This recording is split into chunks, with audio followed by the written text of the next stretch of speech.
It's been said that playing a fighting game is a lot like having a conversation with your opponent. The analogy pretty much places two people on either side of the match or the conversation. At any given time, one person should be talking/attacking, and while that's happening, the other is listening or defending. Sometimes you have to let your opponent explain a longer argument before you can respond meaningfully, but simply speaking louder or longer than the other person isn't how you actually want to win a debate, nor is it how you want to win a great match in a fighting game. Game is a conversation between two players. So true. What do you think I'm saying right now? What do you think I'm telling my opponent? What am I telling my opponent? I'm conversing about? Like, I'm discussing right now. To take the analogy literally for a moment, when you want to contribute to a conversation while listening, we often call that active listening. Using tools like engaged body language, paraphrasing the other person's thoughts, and asking questions helps us to process information better and let the person on the other end know they're actually being heard. All of this enhances the experience for both participants and amplifies the impact of the conversation itself. To bring back the analogy, this is exactly what active defense does for fighting games as well. Active defense refers to any mechanic that requires you to do something more than just block. It could be something as simple as delaying a tech to a throw so players can't tick throw you, or something as effective as deflecting an enemy away from you so you can start your own offense. Pretty much every fighting game nowadays has some sort of active defending built into its block mechanics, and others may take it further than that. That was sick. That was so sick. He jumped in the air. Super jump. Oh my god! Oh my god! It's a wrap! Oh, matey! It's a wrap! What is this? Oh, matey! Are you guys watching this? Yo, did you see the forward thinking there? The only problem is that active defense mechanics have gotten weaker over time, or might as well be non-existent in some of the modern fighters. Just to give a clear example, most Guilty Gear games have a mechanic called Instant Block. This mechanic allows your character to recover faster, changing the on-block values of certain attacks. This meant properly reading your opponent's pressure and understanding their rhythm could get you punishes more often. Instant Block has returned in the latest major installments of the series, including Strive, but it's noticeably harder to pull off. In fact, it also works differently. In Strive, IB doesn't change the frame data of blocked attacks. Instead, it reduces the pushback. There's nothing wrong with this, as it means you can punish moves that normally would push you too far back, and effectively, these two versions of Instant Block carry similar weight over the outcome of each match. But it's much harder to pull off nowadays. In Strive, the window is only about 2 frames, where it used to be 7. Obviously, it's a lot harder to hit a 2-frame window than it is to hit a 7-frame one, and that difficulty of actually utilizing it, someone takes the wind out of the sails for what would be a pretty dang strong defensive option. The situations where Instant Block alone provides a punish are quite rare, but then to make the execution inconsistent makes it more difficult for the defender to pull off and capitalize on. Because of that, the offense doesn't have to worry too much about it unless the defender shows they're insanely consistent with it. Ideal scenario for Red Ditto now. Staying away, doesn't quite get the whip punish on that, but nonetheless, these instant blocks aren't going to help you. Oh, he gets the cross up into the dust of the explosion. Still combos in the corner. If this really was a conversation between two players, it's not a very engaging one when the opposition doesn't even have the option to consistently rebuttal. This trend is easy to track over time too, as so many franchises have moved away from their defensive mechanic strengths and into focusing almost solely on offense. Street Fighter has also fallen into this trend. Street Fighter 3 had parries as its unique mechanic, and they've returned in Street Fighter 6, but they're by no means the same. In fact, it's hard to say they're even similar. In Third Strike, parry was done by inputting forward within 6 frames of an attack landing. You could use this to negate fireballs, bait anti-airs, or avoid chip damage and turn the tide of a battle. 6 frames might not sound like a lot, but in Street Fighter 6, they decreased the time for a proper parry to 2 frames. Once again, same as Guilty Gear Strive. Perfect parries were made more inconsistent and demanding in Street Fighter 6, probably because of the time freeze that comes with it, which limited the creativity that comes from perfect parrying a strike. When you go back and watch games from before 2015, it's pretty common to see tons of information pop up on the screen when a player is blocking because they're actively doing things. Advancing guard in Marvel, trying to instant block or FD in Guilty Gear, using shield in Uni, or even something as extreme as weapon catching in Sam Show. After 2015, there's a lot less information that pops up, and blocking seems like it goes on for longer and longer without much the defender can do to definitively push the attacker away. They simply have to block because the risk behind their defensive options is too high, or they can't consistently rely on certain options. When that happens, interactions seem a lot less mindful between the players, which can lead to things seeming random and, well, mindless. I don't know how I'm supposed to feel. I don't know how the devs want me to feel.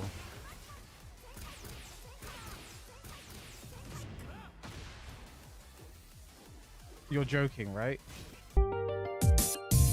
According to an article titled Mindfulness and Interpersonal Communication, there's two kinds of listening, mindful and mindless.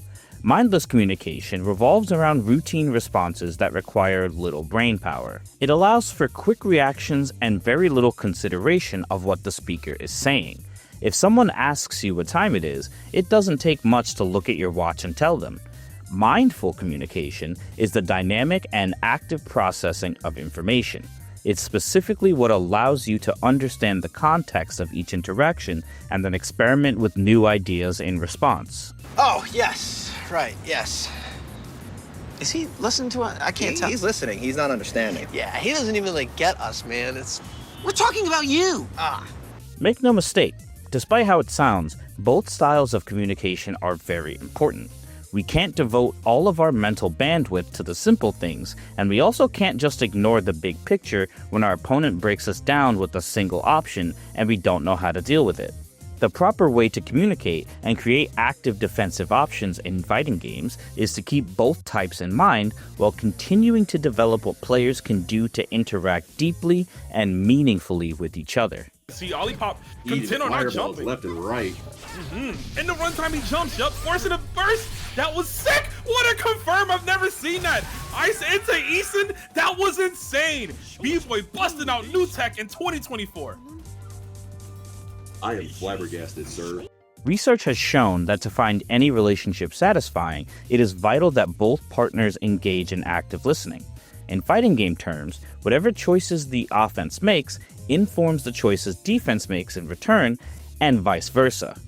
Having something to say allows our conversations to look more like this, rather than this. But we're not talking about a rat, we're talking about a little mouse. It still would lose. No, a little mouse fighting a scorpion, and that is final. When the defender is as active as the attacker, players can develop more varied skill sets, feel like they're functioning participants, and overall have more fun, even if they get hit. Let's compare two similar interactions from two different fighting games. At the time of writing this script, Street Fighter VI is full of mindless interactions depending on the kind of character you play. For example, if Ken does a crouching medium kick to Aki, it's technically reactable and stoppable. Aki can stop it with the drive reversal, but it's got slow startup and oftentimes gets punished if the reaction isn't perfect. The damage taken and corner carry for even trying to interact with the offense is so skewed in favor of the attacker since just blocking their engagement gives them plus frames anyways. And you might say that Aki can just reversal super, but hers is 9 frames, meaning it's also easy to bait. The lesson to be learned from this interaction is that there are defensive options in Street Fighter VI, they just might not work or be consistent. The attacking player here doesn't have to think about much else aside from landing a crouch medium kick or drive rushing into a button and then getting something started. Their situation doesn't change much until after they've done this, which makes them active and the defender idle. This is a form of mindless communication.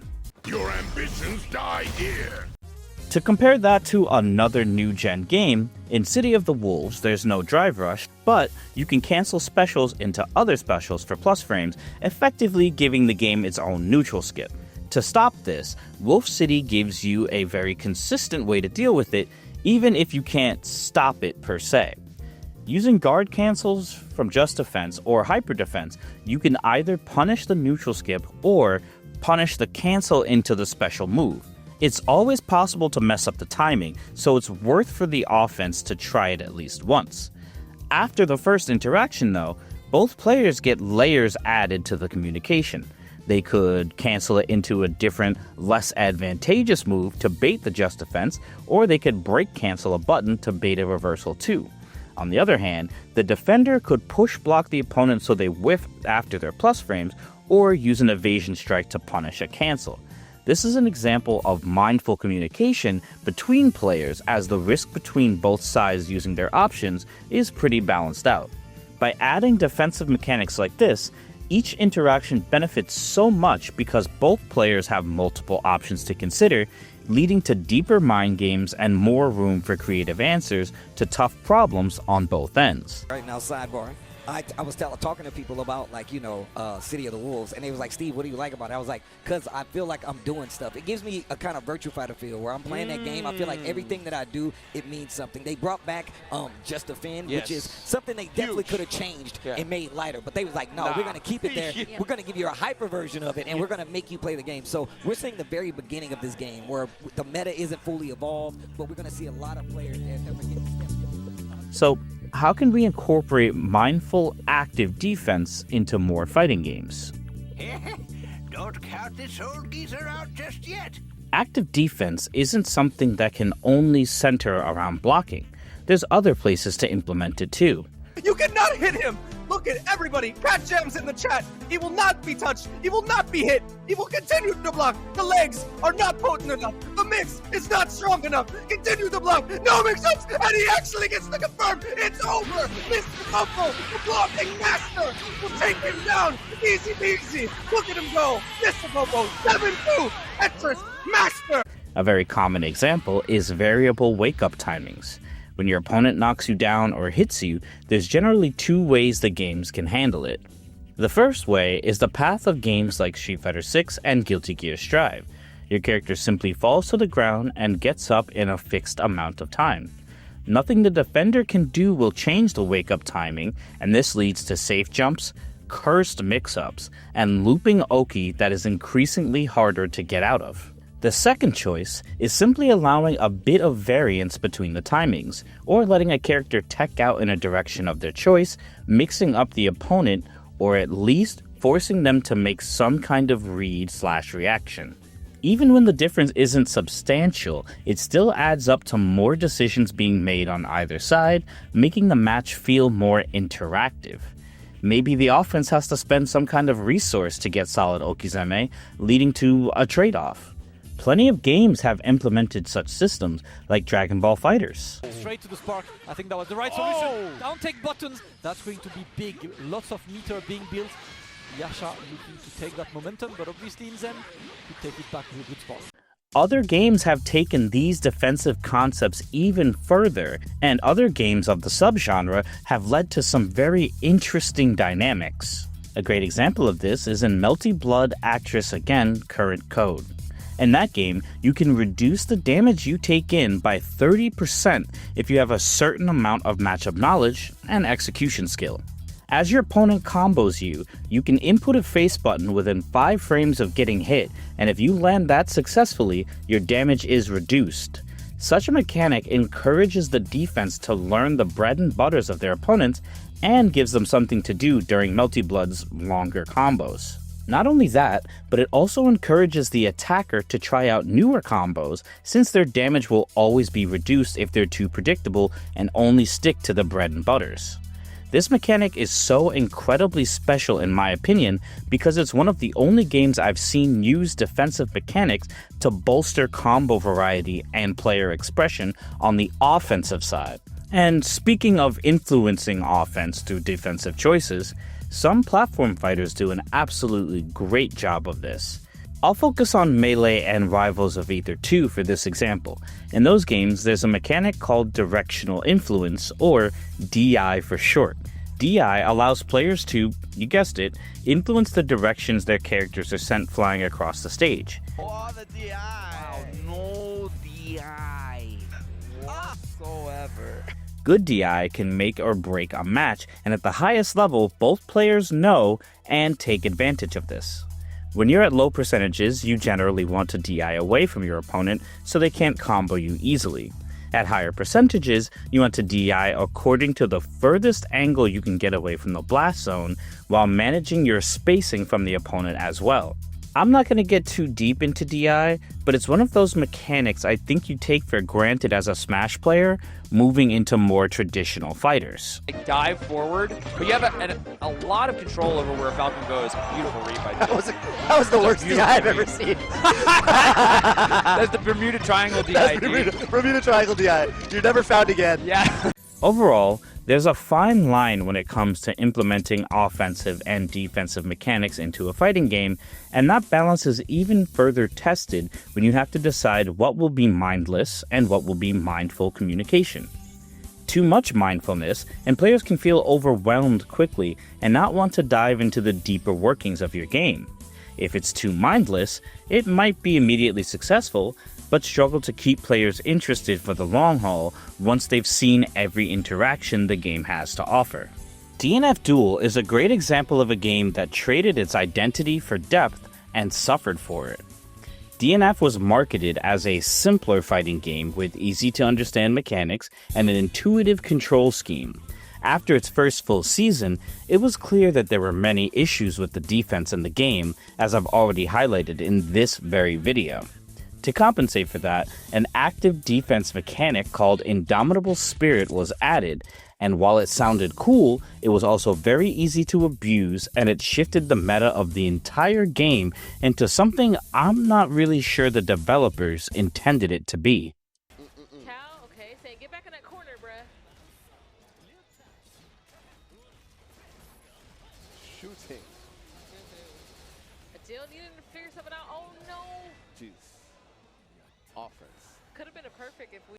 This just goes to show that designing and balancing a fighting game is exceptionally difficult, and every small decision, mindful or mindless, can carry a ton of weight with it. With that said, the balance seems to be in what kind of relationship you want the players to have after the match. Do you want them to feel as though interactions were random? Do you want them to feel like they were always in control? Or can they come together and acknowledge that one of them was simply outplayed? In my opinion, the balance seems to lie in establishing a solid identity of what the game values and building interactions around that. And then, for me personally, I feel the same. It's not like we learned something in Tekken 7 that we can use in Tekken 8. It's more about every time there's always trade-offs about you can't do everything. So what do you put the priority on? And so the only thing I could think of that we learned in Tekken 7 that you could take was when you're making those choices about you have to give up on this and take this, to maybe make better informed decisions about what they might like. Games like Street Fighter VI and Guilty Gear Strive very much value offensive pressures, and it shows considering what defense is given and how mindless it can be during important moments. And honestly, that's fine. Making every interaction a mindful one, where players always have a way out, isn't necessarily a good thing for every game, and we as players should embrace that while encouraging ourselves to try different games where other skills are valued and different moments are mindful. Basically, all of this is to say, try new fighting games. Try old ones. Try weird ones. You never know which one will speak to you the most. That's all I've got for today's video. Thanks for watching, and I'll see you in the next one.